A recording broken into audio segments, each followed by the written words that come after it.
ஜனநாயகன் ஒரு படம். அது ஹீரோ, பெரிய ஹீரோ. அவர் சாதாரணமா நடிச்சு ஹீரோவா இருந்திருந்தா இந்த குடும்பம் வந்திருக்காது. அவர் ஒரு அரசியல் கட்சி ஆரம்பிச்சு நான் தான் தமிழ்நாட்டின் முதல்வர் வருவேன் அடம் பிடிச்சார் பாருங்க. அதில் நிறுத்தணும். யாருமே எடுத்த உடனே நான் தான் முதலமைச்சர்னு சொல்ல வரலாறே கிடையாது. கட்சி ஆரம்பிக்கலாம், தப்பு கிடையாது.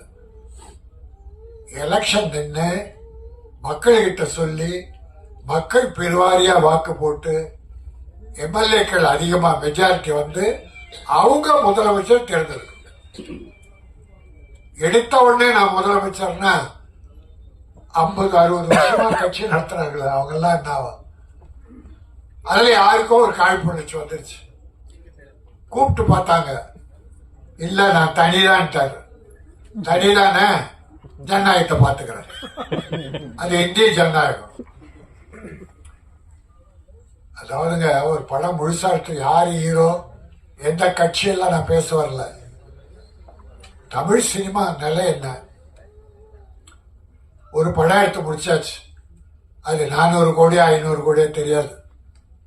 ஹீரோவுக்கு மட்டும் 250 கோடி. ஒரு 100 கோடியில படம் 350 கோடி இருக்கும், அவ்வளவுதான். ரைட். ஒரு முதலாளி, ஒரு தயாரிப்பாளர் பண்ணா. இப்ப கஷ்டம் யாருக்கு? தயாரிப்பாளர்.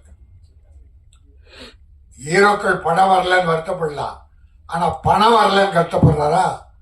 பணம் வாங்கிட்டாரு, எப்போ கொடுத்துட்டாங்க, அதனால அவரு கஷ்டம் இல்லை. ஆனா பணம் போட்ட முதலாளி, எங்க தயாரிப்பாளர் அவஸ்தப்படுறார். இதுல என்ன நியாயம்னா நிச்சயம் நியாயமே இல்லை. பழிவாங்குதல் ஒட்டிதான். டிசம்பர் 19 படம் பார்த்துறாங்க. 22 சர்டிபிகேட் கொடுக்குறாங்க. கட்டெல்லாம் கொடுக்குறாங்க. 24 கட்டு கொடுத்தாச்சு. 24ஆம் தேதி சர்டிபிகேட் வரும்னு நம்பினா பதிலே இல்லை. சென்சார் போர்டு பதிலே சொல்ல. இவங்க மெயில் அனுப்புறாங்க, சர்டிபிகேட். அவ இல்லை. அப்போ கோர்ட்டுக்கு போறாங்க. கோர்ட்ல போன உடனே லாக். ஒரு மாசம் மேல ஆகுது, படம் வரல. அப்போ இவ்வளவு ஒரு அரசியல் பழி வாங்குதல் என்பது, அவர் எங்க போறாரு என்ன? இப்ப பாருங்க, நாளைக்கு அவர் சொல்லட்டும், நான் இந்த கட்சியோட அலைன்ஸ் போயிடுறேன் சொல்லட்டும். நாளை அந்த சாயந்தரம் 1 ஹவர்ல வீட்டுக்கு சர்டிபிகேட் போயிடும். அப்போ 100க்கு 100 அரசியல் விளையாடுது. அது தவறு.